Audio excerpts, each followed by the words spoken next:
Good afternoon. Can you hear me? Not yet. How about now? Can you hear me now? We can't hear. Okay, let me check my settings.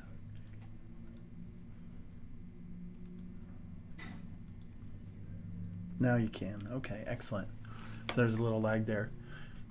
Okay, we'll just give a moment, just a brief moment for a couple more people to get on, then we'll start momentarily.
All right, can you hear me? I'm back.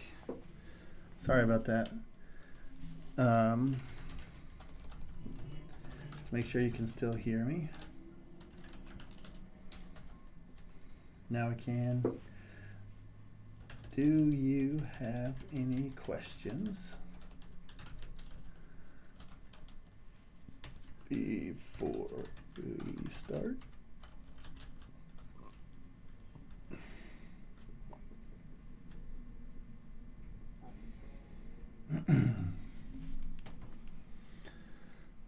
All right, so I don't hear any questions. Just make sure, can you guys, how's the audio? Is it coming through clearly?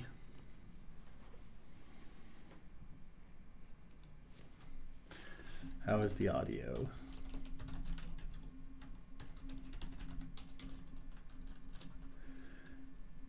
So it looks like everything's working on my end, so we'll just go ahead and get started. Thanks, Gunnar. All right, so last time we talked about an overview of Spur gears. Spur gears are widely used. They're one of the simpler gears that we can use. And we talked about how the involute shape of the tooth is made by unwrapping a string, and that the beauty of that shape is it directs the forces to the outside radius of the gear. And we also talked about how at the pitch point we get perfect rolling. It looks like two cylinders. The teeth look like two cylinders rolling on one another. And that's the design of the teeth, but we actually get slipping away from the that pitch point. So we're going to talk a little bit about just briefly how gears are made, and then we'll talk about stresses today, and then fatigue, and then how do we do design. Okay. Yes, question about the homework and feedback about the audio. Thanks. So chapter 14. I won't have a homework due on work I haven't assigned in general, so I'll have to update the homeworks to reflect that we're a class behind. Okay, so hopefully that answers your question. All right, so there's a lot of different ways to make gears, and the general process is the process talked about in your book. Are casting, investment casting, sintering, injection molding, extrusion. That would obviously be for plastic gears, cold drawing, etc. Those are how you can get the general form of the gears. A lot of gears are cast iron, and then you have to get the detail form of the teeth, and that's usually done by machining, milling, using a rack cutter or shaper, gear shaper, or hobbing.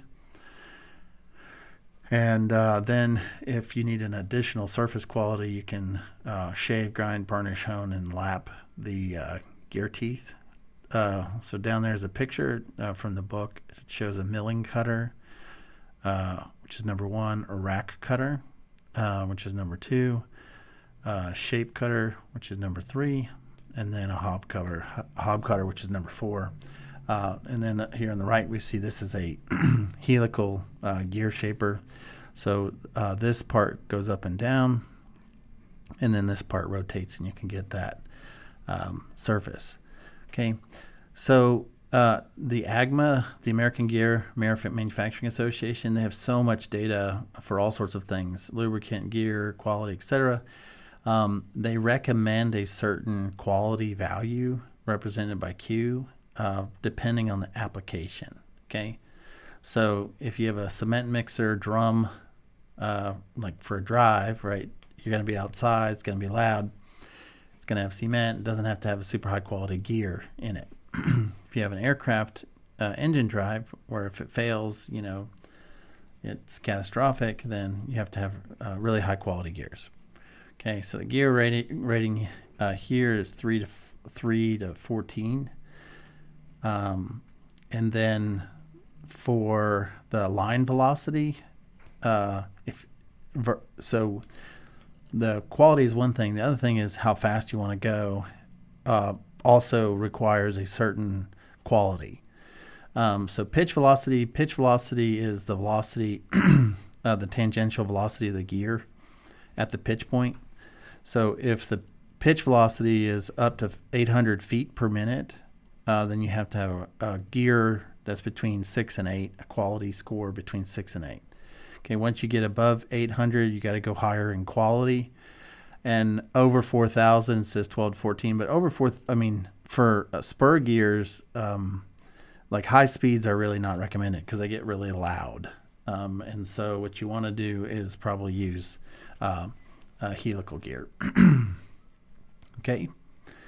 This is just some other pictures. This is a gear forming an internal gear. Okay, so what happens here is you got a bunch of oil, lubricant that comes and washes over to remove the heat and clean out chips. And then this is a form cutter. Okay, so it just goes up and down, up and down. In this case, this is, I think, been done on a machine, obviously where the outer ring is fixed, and so this goes up and down and rotates and goes around through to get the gear teeth in and to create that envelope shape. You can also do hobbing. Okay, this is, there's tons of videos out there on making gears. There's some really cool ones. You all know how to Google, but hobbing is where you have a hobbing cutter. So this is this guy over here. So it spins, and the shape of the teeth remove the material. So this spins and stays stationary, and then the metal that you want to turn into a gear, it rotates, and then as it rotates, these teeth remove the material and give you your gear shape. Okay, so that's how a lot of gears are made. And what we care about in machine design is picking the right gears that solve our problem or provide the function that we need for our machine. Okay. And in order to do that, we have to find gears that will withstand the load, and then we have to have a safety factor like we do and everything else, and make sure we haven't over-designed or under-designed the system, and then make sure that we concern ourselves with the fatigue life.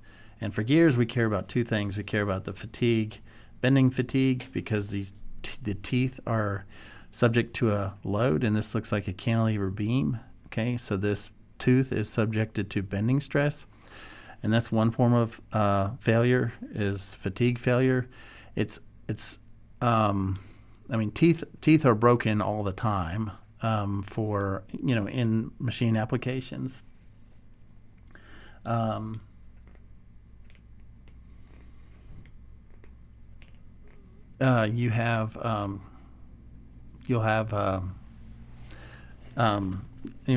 Teeth will break. Like I've seen the teeth break for my crankshaft on a car, and you can actually hear it when the starter goes into spin, and it'll slip on the teeth if they're not there. It makes a terrible noise.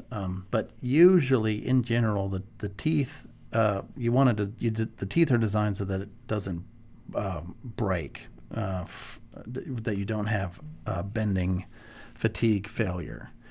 And you also have to design it so you don't have surface fatigue, but actually that's the one that gets you in gears, because you'll get galling and pitting, and that's usually how they fail.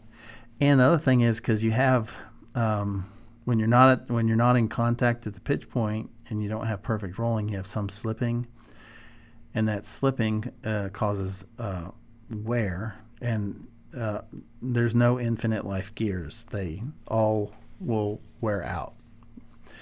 Okay, so we're concerned with the load on the teeth because we want to have a big enough tooth to take that stress. Okay, for contact ratios, and if you remember what a contact ratio is, that's the number of teeth that are in the mesh at the same time, and is recommended to pick a contact ratio of at least 1.2.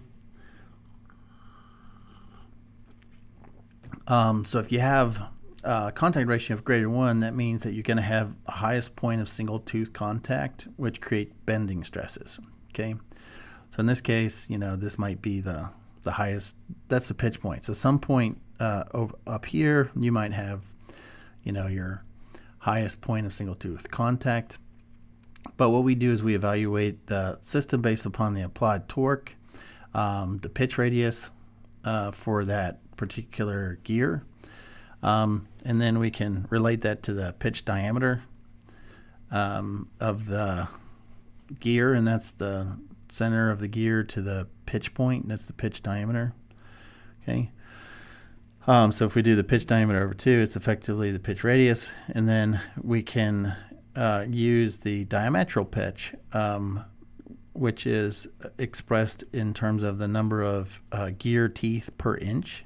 Okay, and then that allows us to introduce the gear teeth, the diametral pitch, and the torque to calculate the tangential load that we will see on the gear. Okay, so that's the load that's your WT that's caused by the applied torque. Okay, and that's resolved in the tangent direction of the gear. We also know that we have some radial component because we have the pressure angle. Okay, so the contact is tangent to these two gears, and we have a pressure angle, so we have resultant force in that direction that gives us an axial component as well. But we usually don't use this radial component of the load because it's compressive, as you can see. It points towards the gears, so it causes, and we saw earlier that compressive stresses help us increase fatigue life. So we don't really consider that when we're looking at the loads for the gears, because, and it's also the much smaller load. So we'll take this tangential load from the gear, which we can relate to the torque, and we can calculate the overall load as W based upon knowledge of the pressure angle. And as we said last time, if the gears are not perfectly aligned, then your pressure angle is going to change. Right, so no matter what the the book says, when you buy them, if you put them together wrong, you're going to get a different pressure angle, which means your load's going to be slightly different. Probably, won't change much, but all right. So there's a question for CNC mills and lathes and whatnot. Are their gears usually custom made? And so you're talking about the drive components for like a specific gearbox for a mill. So I guess they could be custom made. I don't know the answer. We'd have to talk to the people that designed them. There's tons of gears to choose from.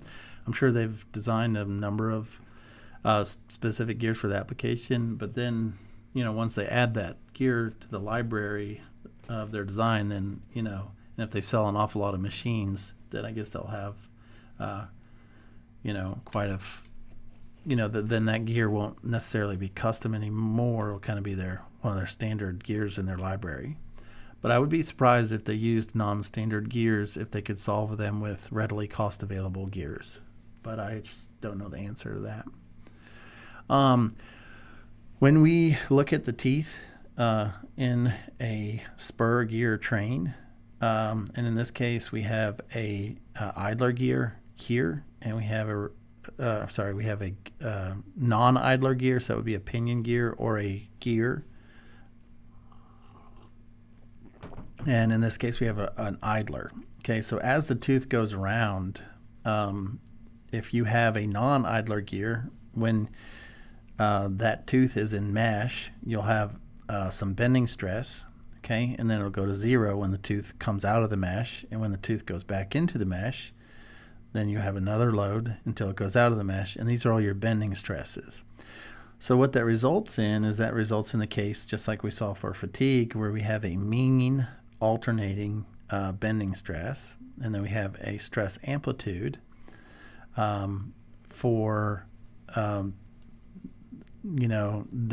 for each tooth. Okay, so the tooth is going to have a alternating stress and a mean stress. That'll we saw when we had the Goodman diagrams, the effective mean stress reduces the life. We have to account for that in fatigue. But the gear data kind of takes this into account. I'll show how that all comes together later. So if you have the idler gear, because that tooth experiences that bending moment, and then when it goes to the other side and changes the direction of the other gear, and then you have a bending moment in the opposite direction, and then the process repeats. And so you have fully reversed stress, but the amplitude is twice as big, okay, for the idler. So for the idler, okay. So there's the idler experiences greater stress, okay, but it doesn't have it has a 0 mean stress. One thing that you can do is if you avoid integer ratio of gears, you can spread the contact so the same tooth doesn't hit the same place with the same force every time. If you have a non-integer gear ratio, then that repetition is spread out for the gears. Okay.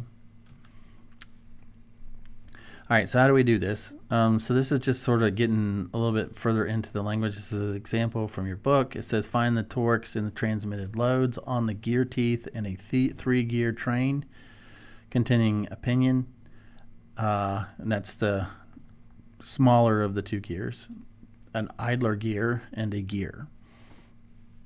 Find the gear diameters and the mean and alternating components of the transmitted load on each one. So it's basically saying, hey, find the stresses from the gear. So they told us we have a 20 horsepower pinion shaft that runs at 2,500 RPM, and the train ratio for the gear is 3.5 to 1. Remember, we always put the larger of the gears. The gear ratio doesn't tell you direction. All right. So the pinion has 14 teeth, 25-degree pressure angle, and then it has a pitch diameter of 6. Okay. So the idler has 17, and the idler has 17 teeth. The pinion meshes with the idler, and the idler meshes with the gear. Okay. So we have gear, idler, pinion. Okay, so idler's between the pinion and the gear. That way we get the pinion to have the same output direction as the gear.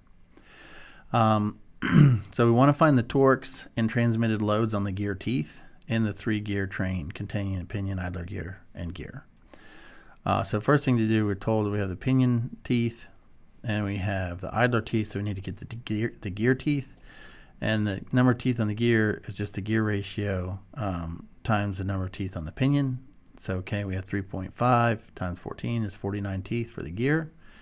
And then we can find the torque, and the torque's just the power over the speed. So they gave us the power, they gave us the speed. We got to go into the right units so we can convert horsepower to units that we can cancel out. So this is where people make common mistakes. So you got to make sure your units work out, and then you keep track of them. Once we calculate the torque from the power over the speed using right units, then we can find the output torque from the gear ratio. Now, what we haven't done is we haven't accounted for losses, and we haven't really talked about that, but there are losses in all gearboxes. No gearbox is 100% efficient. Those losses are due to friction and other things, but mainly friction. And so you're not going to get perfect, output torque to input torque. So there is that caveat. But in this case, we have this ratio. Okay, we have this the gear ratio, and if we multiply the gear ratio by the input torque, that gives us the output torque for the gear. Okay, so in this case it's 3.5 to 1, so we get 1756. Okay, so that means the speed has to drop accordingly so that the power is conserved. Now that we have all the number of teeth for all the gears, we can calculate all our pitch diameters. That's done here.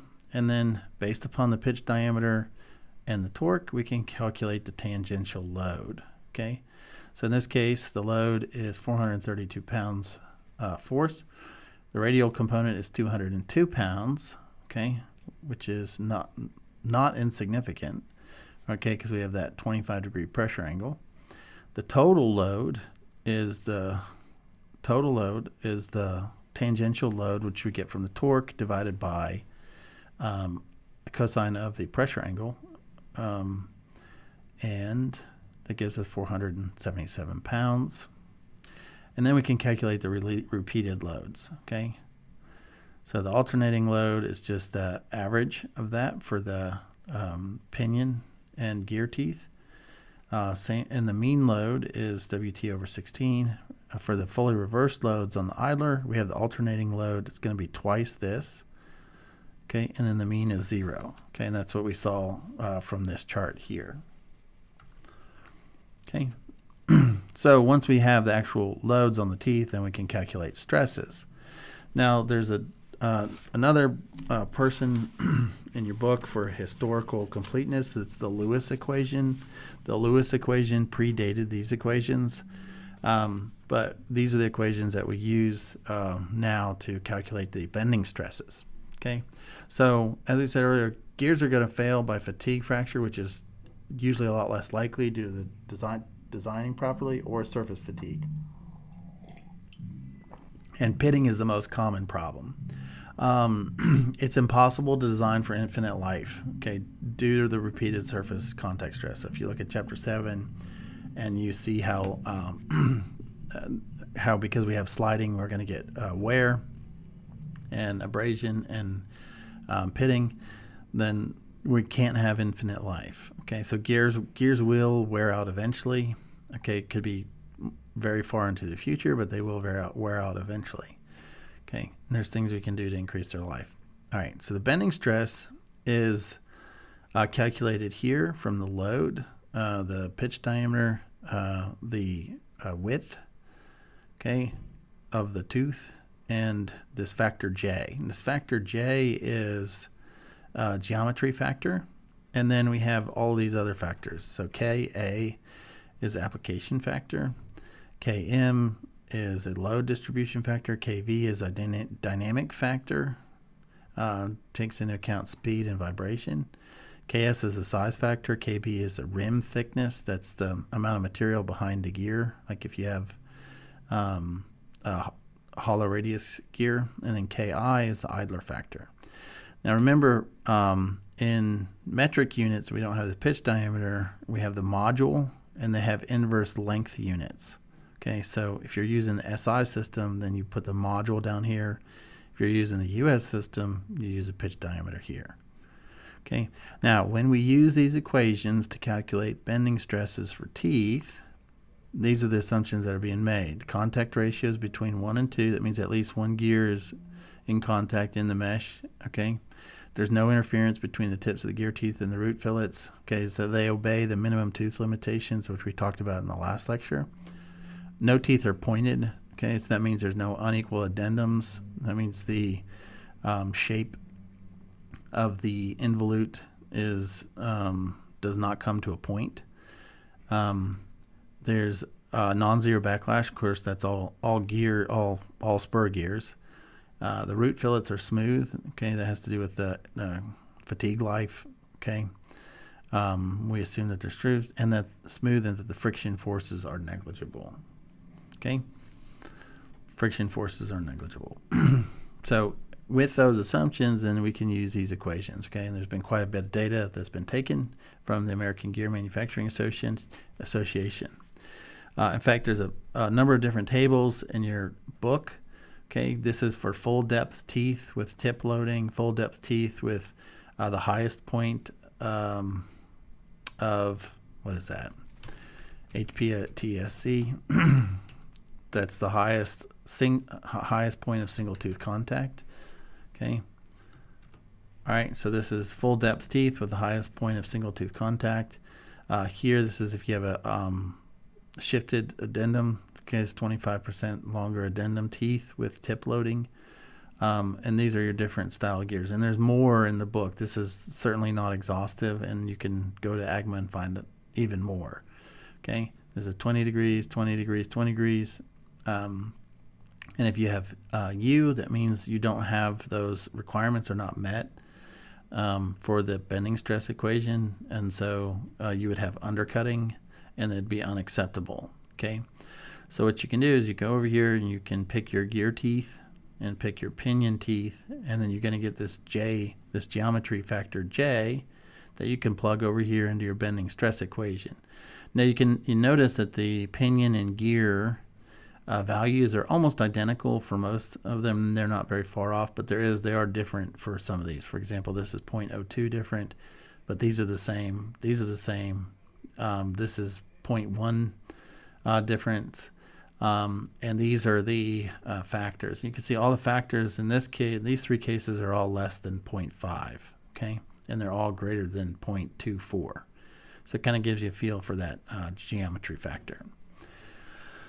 Okay, so if you want to calculate the bending stresses, you would look at your application, you'd look at your gear teeth, your pinion teeth, and then you'd get your J factors to calculate your bending stresses for your rack or your pinion, okay? The next thing we can find is the dynamic factor, and that's related to the internally generated vibration from tooth impact. So when the tooth hits, every time a tooth hits, it looks like an impact. It's going to excite all the natural frequencies of the system, and it's going to cause vibration, and this dynamic factor accounts for that. If the gear teeth or pinion teeth is not on the table, can we interpolate between them? Those are the standard sizes. So that's from AGMA. So you should see, so they should be in the table. So I would say you can't interpolate because you have to have the number, of teeth that are the standard that are available. And those are the standards of the ones that are available. All right. So in this case, all we have to do is for gears of a certain quality. So if gears are between 6 and 11, typically this is where you'd want to be. You would not necessarily want to be on the low quality gear. If you remember here, the low quality gears are like, steel mill drives, corn picker cranes, bench press, mixing conveyor, and then you get into more like higher quality machines from here on. Okay. And that's what they're saying is, we're trying to calculate the bending stresses. If we have a gear of a certain quality, these are the equations that we use, okay, to find KV. KV is our velocity factor. And you can see here that the pitch line velocity, remember that's the pitch line is it's the pitch point of the two gears. It's the tangential velocity. It's the same velocity that if you had a rack and pinion that the rack would be flying at. That pitch line velocity, that's that tangential velocity of the gear. And you see these lines stop, okay? They stop. Okay, so if you have a low quality gear, a low quality pinion gear, you really don't want to be running, faster than like 26 feet per minute, 2,600 feet per minute. Now you can see as you go up in gear quality, then you can actually have higher speeds. Okay, and then typically if you want to go even faster, that'll put you into where you're gonna pick a helical gear. Okay, now if your quality is low, you can use these equations, and you can calculate your max pitch line velocity using A and B. And A is calculated down here, okay, and B is calculated down here. Okay. All right, so again, what we're doing is we're basically trying to find the bending stress on a tooth of a gear. So we found J. I just showed you how to find KV. So then we'll talk about KA, KM, KS, KB, and KI. Okay. So KM is a load distribution factor, and it has to do with how thick the teeth are. So if your teeth are misaligned, okay, if your teeth are misaligned and you have if your axis, you have axial misalignment or whatever, some other locating deviation where the gears are not perfectly in line, then if you have a very thick gear tooth, then that misalignment is going to be problematic. Okay, it's going to cause you problems. Okay, so if you have thicker teeth and you have misalignment, it causes more of a problem. Okay, you're going to increase the stress. Now, in an extreme case, you can imagine if you have if you had the gears that were meshed with one another, and then you tried to rotate one gear, you would put a torsional load on that tooth with respect to, like, if you were looking down on the tooth, you'd be putting a torsional load on it.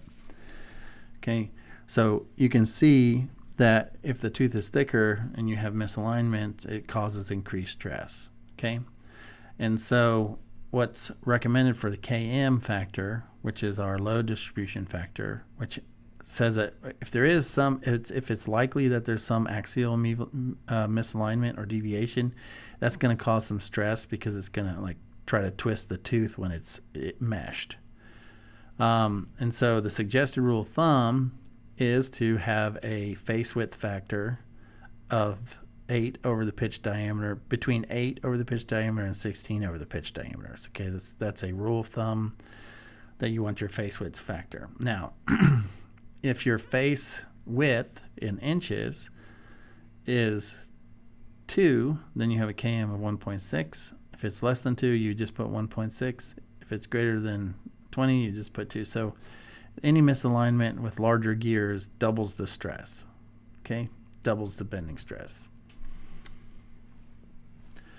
The next one is application factor. Since we can't accurately predict the loads from various applications, like, if we're going to use a gearbox for this machine or that machine, and we don't necessarily know exactly what loads it's going to be experienced, then we can apply this application factor to cover the expected increases in stress.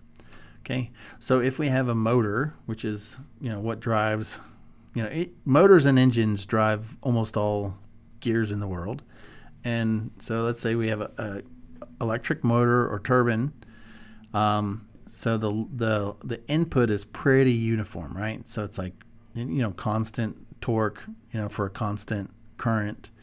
So we have a nice uniform load, and if that's our driving machine, and if the driven machine has a nice uniform load, then we just have application factor of 1.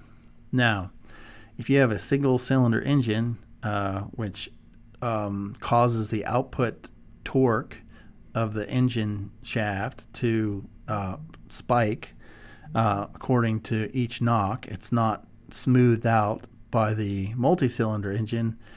Let's say you have a single cylinder engine, and then you have a heavy loads on the output. That's kind of the worst case scenario, and that you'd have to double your stresses, at least double your stresses on the tooth. Okay, so basically, what we're doing is when we calculate the stress, we have to think about how it's loaded, okay, and look at how the load is driven. So if it's experiencing, heavy loads or heavy shocks, then we have to basically, increase the stress. So just like we saw with fatigue, the size of the loaded sample affects the stress gradients. And so what we did is we had a size factor when we looked at other fatigue data for fully reversed bending. In gears, these stresses are usually accounted for in the test data when they present the strength data. And so the size factor you can just usually leave as 1. If you have really, really large teeth, then the size, then they will experience slightly larger stresses, but they have more area to, hold them. They have more area to hold that load. And so, you could use this. So the size factor is not really used that much. And then we have the thickness factor, the rim thickness factor. It's just the ratio of the rim to the ratio of the tooth height as measured from the base circle. And it's also called the backup ratio. And once you calculate the backup ratio, you can get your KB. So for backup ratios between 0.5 and 1.2, you use this equation here. Okay. And then you just use KB as 1 for backup ratios. That's the backup material from the tooth. So if it's, you just use a factor of 1 for backup ratios of 1.2. Basically says if you have thinner material, okay, then you need to, you're going to increase the stress, okay. Ratios of 0.5 are not recommended. Solid discs always have a KB of 1. Okay. Any questions?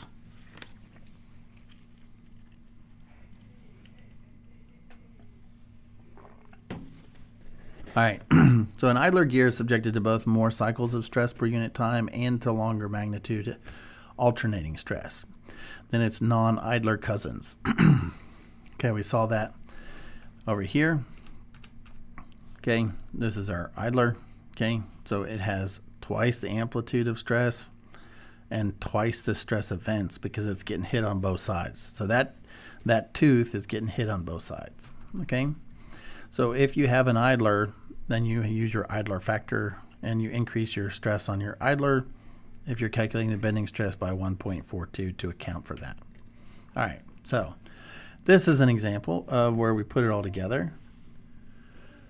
And it basically says that if we want to determine the suitable face width and bending stresses in a gear, in the in the teeth of a 3-gear train from the previous example. Okay, the transmitted load on the teeth is 432 pounds. That was what we calculated at 14 teeth for the pinion, 25-degree pressure angle, and pitch diameter of 6. The idler has 17 teeth and the gear 49 teeth. Pinion speed is 2,500 RPMs. Okay, so find a suitable face width and the bending stresses in the gear teeth. Okay, so what we do is we calculate the bending stresses, and we go through all those parameters that we just said. From the applied load or the torque, we can calculate the load. We did that in the first example, and we can find the rest of these. Okay, so the face width, first approximation of the face width can be a function of the diametral pitch. So we had that rule of thumb, okay, where we wanted the face width to between 8 over the diametral pitch to 16 times over the diametral pitch. So we just pick a value in between, and we say the face width is 2 inches. Okay, so we have to have that face width to put it in our bending stress equations. Okay, so they're asking what is the suitable face width. Well, we don't know what a suitable face width is. We don't even know what a face width is, which is how a lot of design problems are. So we have to pick a face width and then calculate stresses, get all our factors, and see if we have a good enough safety factor, and then go back. Okay, so we'll go through. We say the load distribution factor Km is 1.6. Uniform load and source, so the application factor is set to 1. The velocity factor we just calculate from the parameters for the problem, okay, and we assume a gear quality index and the pitch line velocity. Okay, so calculate the pitch line velocity, okay, which is just the omega r, okay, of the thing, and omega r, okay, is just the pitch diameter over 2, so omega r is v. Same basic kinematics. We get a line speed. Okay, so then we can go back to that graph here, okay, and that shows us that we have a line speed of about right here, and then we can pick and make sure we have a high enough quality gear. They're assuming that we have a quality of 6, so that puts us right here along that line, so that gives us a KV of about like 0.68, so that's where they got that. Okay. So we get KV, calculate 0.66, okay. So they went through all the parameters, or we can just pull it off the graph. So 0.66 is KV, size factor KS for all 3 gears. These gears are all too small to have a rim and spokes, so the rim factor is 1. The idler factor is 1 for the pinion and the gear, and 1.42 for the idler gear because it's the idler factor. Okay, so then we go here and find J for the 25-degree 14-tooth pinion in mesh with the 17-tooth idler. That's goes back to this equation, this table here. Okay, and so we have a pinion and idler for the full. That's tip loading, so it's this one. So it's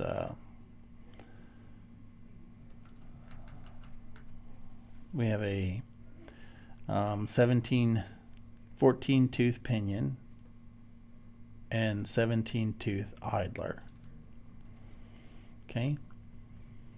So we'd go to those tables and find our J factor from the tables by matching those teeth of the pinion and idler, and that would the larger one would be the gear. Okay, in that case, you'd go to the table, you'd treat your idler as the gear, and then you plug all the values in, and we find our bending stress to be 9,526 psi.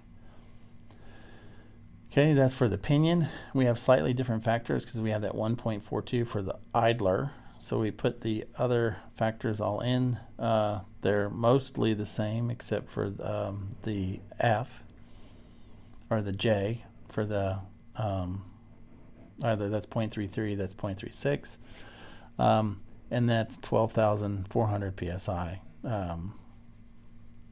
Okay, that's the bending stress of the idler. Okay, the J factor is different for each one of them. Okay, and then the idler factor we had to use.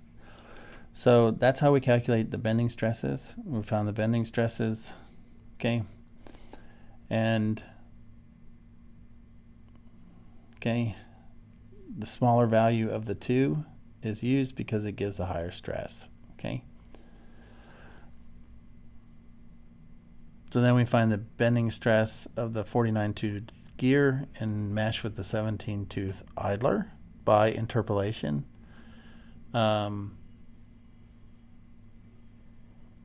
I guess to answer your question earlier, they do interpolate between the table, I guess, if they don't have all the values for all the tooth combinations. So the gear tooth bending stress is then calculated by putting it on all the parameters as 6,834 psi. Okay, so if the stress is acceptable for that material, then we can use that face width. And if not, we got to come back here and we can change that the face width here. And obviously, if it's a larger face width, then it reduces the bending stress. All right. So the other thing we have to concern ourselves with is the surface stresses. And the surface stresses are because of the mating of the gears, okay, and not the bending moment. Okay, these are the stresses from the Hertzian contact stresses, and this is the part of the lectures that was done on surfaces that was already recorded, or chapter 7. And when you have ball bearings, or you have needle bearings, or you have one object in contact with another, then you get the Hertzian contact stresses at or slightly below the surface, and we can calculate those with this equation for spur gears.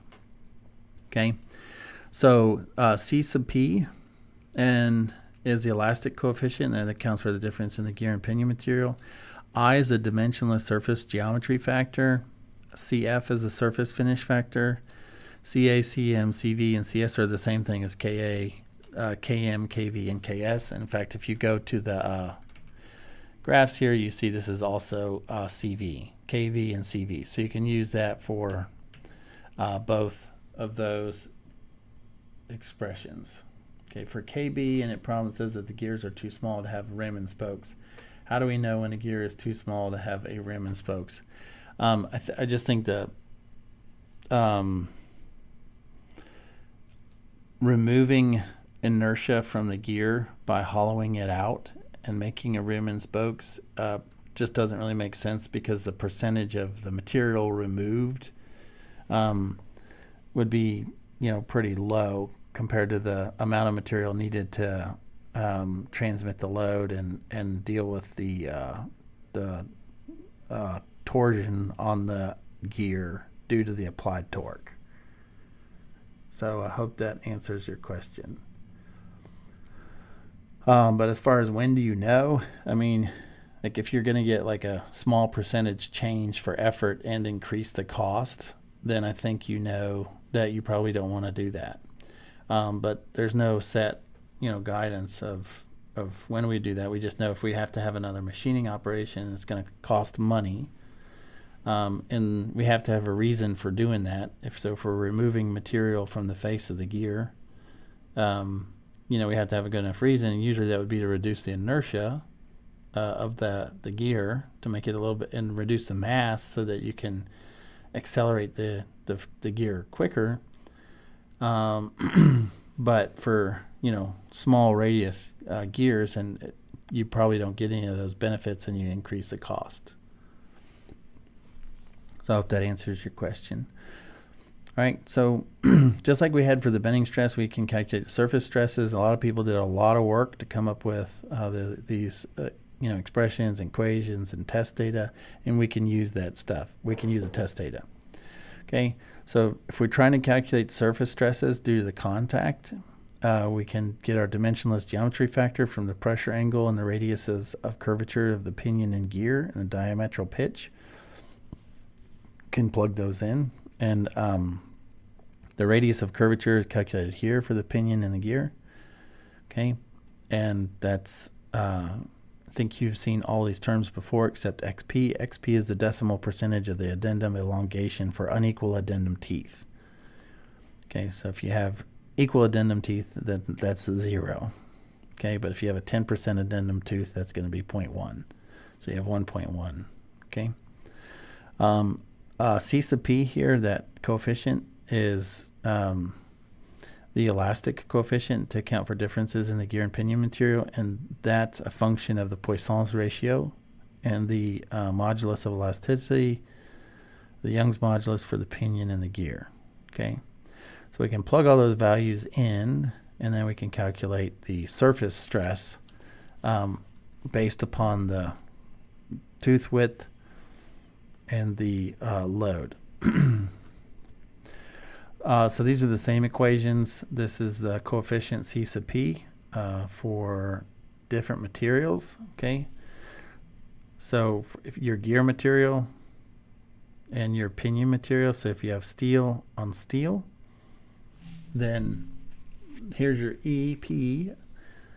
Okay, and then you have your PSI. So 2300 is your C sub P. I thought that, we have a question here. It says, I thought that lubrication is a critical aspect of gears that does not impact these equations. Could you talk about it a bit? Yeah, we actually have lubrication. I have a slide on it at the end, so we will talk about it then. But we're not dealing with lubrication here because we're just looking at the contact stresses for the bending stress, and that's just a function of the load. And we're talking about the surface stress, which is also just a function of the load and the geometry of the gear and these other material and loading factors. So this is how we get C sub P. We go to this table, we match up our materials. You're welcome. And then we can find our C sub P, and then the rest of the parameters are the same as before. So the most common materials that we have for gears is cast iron, steel, and bronze, and then a bunch of plastic gears are found in consumer electronics, toys, things like that.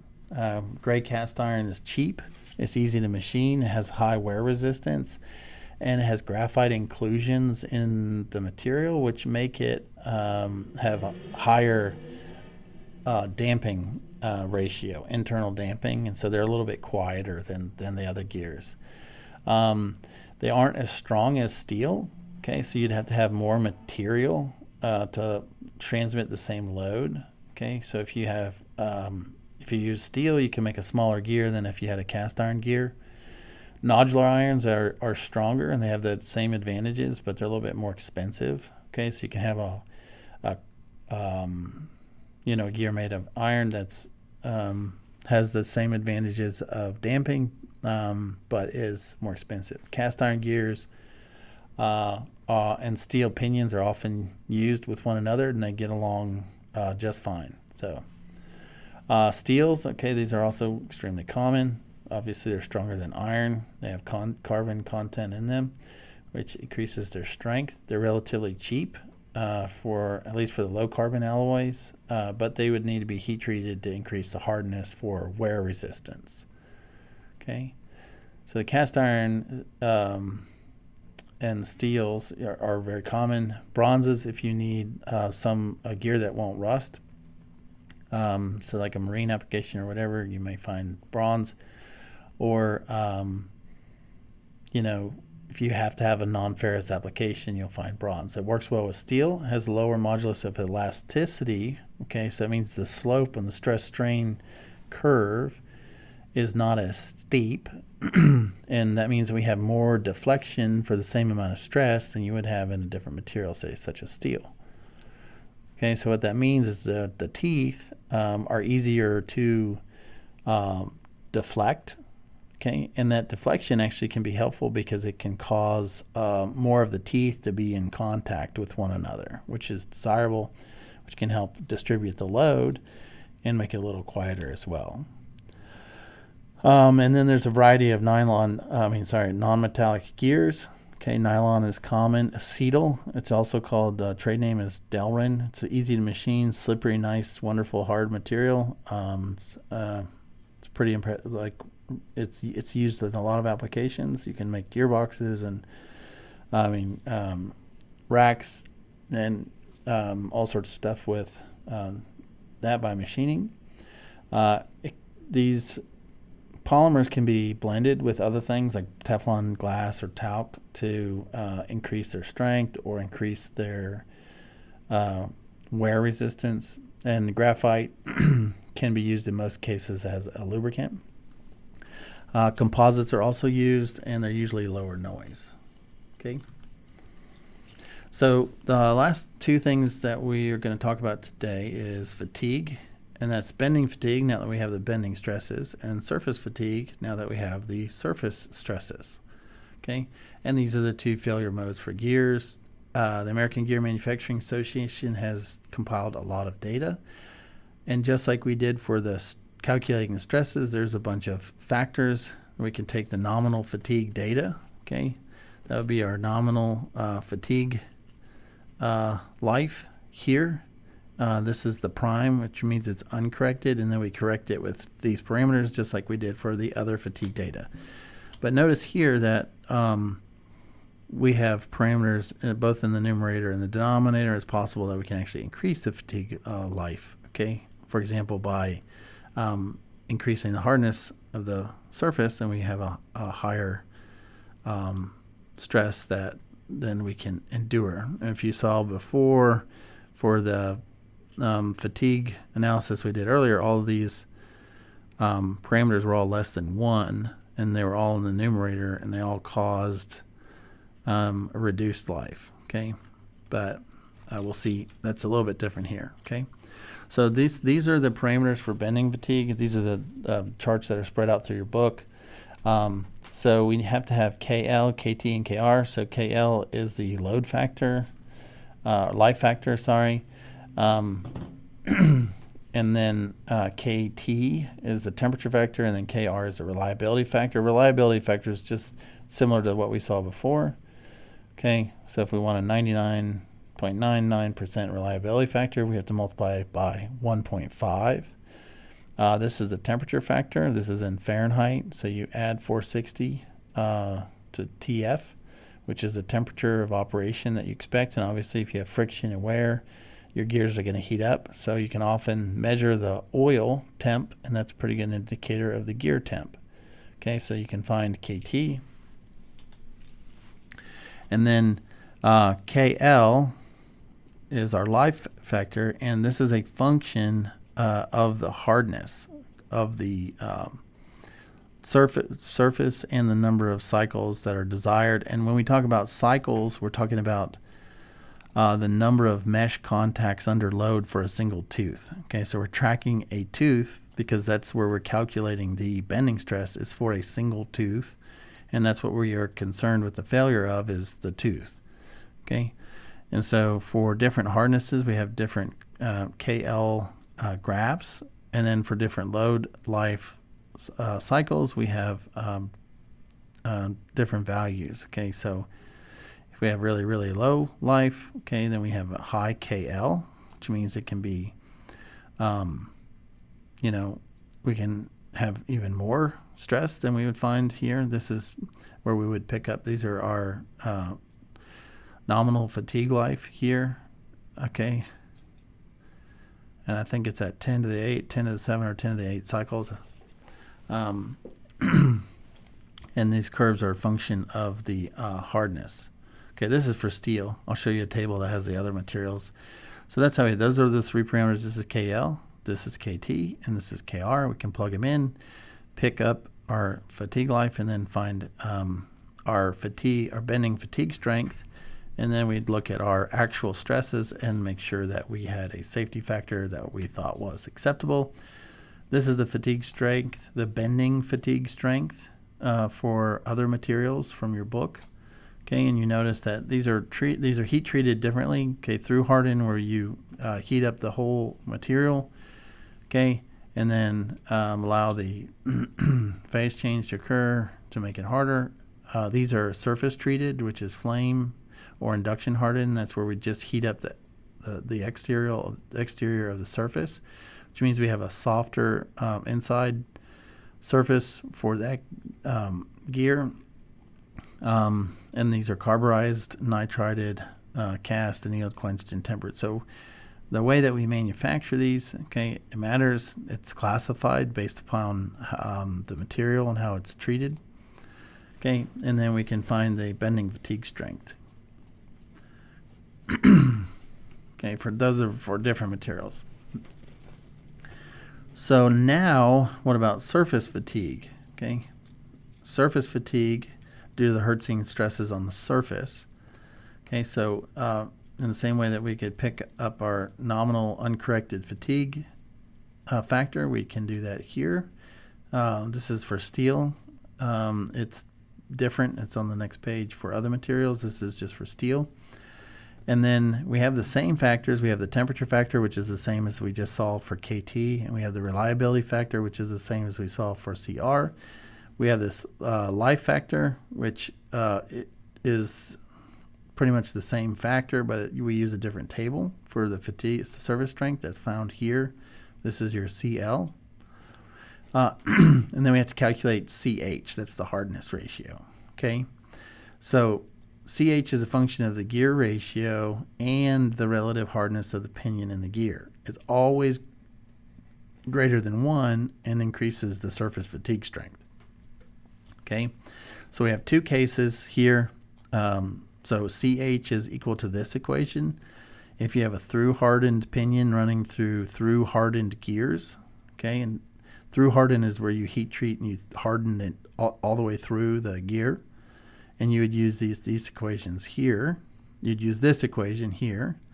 And then you have a case. Okay, so if the hardness of if the Bernal hardness of the pinion over the Bernal hardness of the gear is less than 1.2, then say A is 0. And if A is 0, CH is 1. And you just plug CH in 1. If the ratio of the hardness of the pinion to the gear is between 1.2 and 1.7, then A is equal to 0.008. 98 times the ratio of the hardness minus this number. If the ratio of the hardness is greater than 1.7, then pick this for your A, and then you'd plug A into here, multiply it by your gear ratio minus 1, and then you'd plug that value in for CH.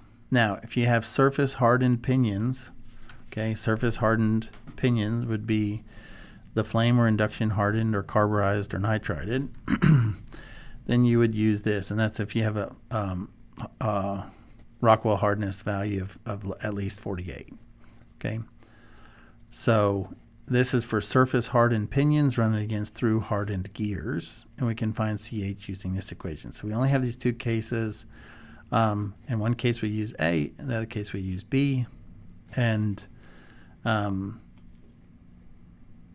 yeah, then that gives us all of our factors. So then we can find the stress due to the surface stress, and then we can relate that to the stress that we calculated and look at a safety factor. Okay, so this is the surface fatigue data for to use in this equation. That's where we get this parameter right here. And once we get that surface fatigue data, we can use the correction factors and find the fatigue life.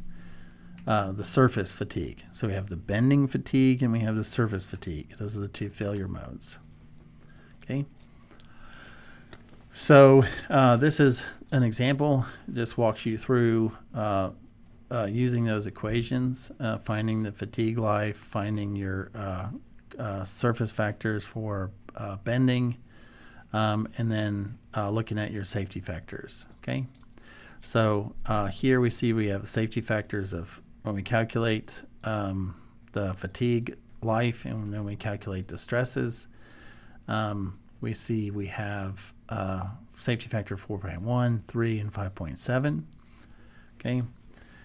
And then, we want to take the safety factor against surface failure and compare it to the actual load, to the load that would produce a stress equal to the material's corrected surface strength. Because the surface stress is related to the square root of the load, the surface fatigue safety factor can be calculated as a quotient of the square of the corrected surface strength divided by the square of the surface stress for each gear in the mesh. Okay.